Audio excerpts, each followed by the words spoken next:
so-called Section 106 payment is a legally binding agreement which is part of the granting of planning permission and usually means funding of new resources for the area.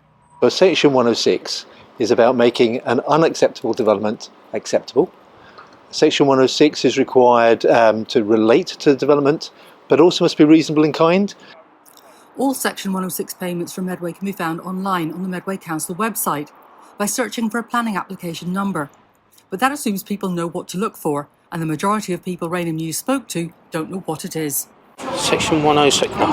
Have you ever heard of a Section 106 payment? No. No.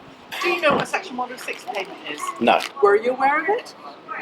Not really. Do you know what a Section 106 payment is? No. No. No. No. Absolutely not.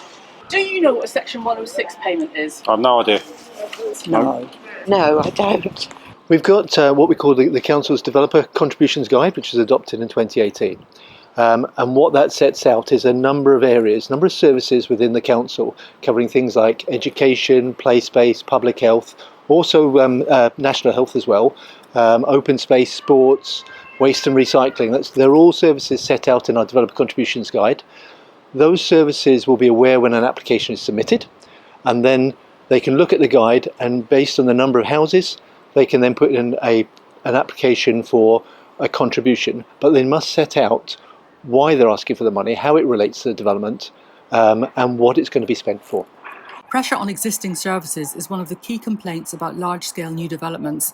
In Rainham, the Healthy Living Centre was one recipient of Section 106 funding, but anyone expecting the NHS to benefit through increased staff will find there are strict criteria for the money. If we take the NHS as an example, with Section 106 money, that's a one-off payment, and that's to go towards capital, i.e. towards building an extension or a new room or something like that. It doesn't deliver doctors, it doesn't deliver nurses. That would have to be separate for the NHS to deal with. I have a Section 106 monitoring officer. Her requirement is to make sure that the requests are in line with the community infrastructure levy regulations, make sure that the necessary triggers are in the legal agreements, and then what she does is make sure the payments are made on time. She then notifies the relevant department that the money's been paid, and then she makes sure it's spent on what it should be within the time it should be spent on. Residents told Rainham News they want a simple and clear way to see what happens to Section 106 funds. A report is now published at the end of each year spelling out what has been paid.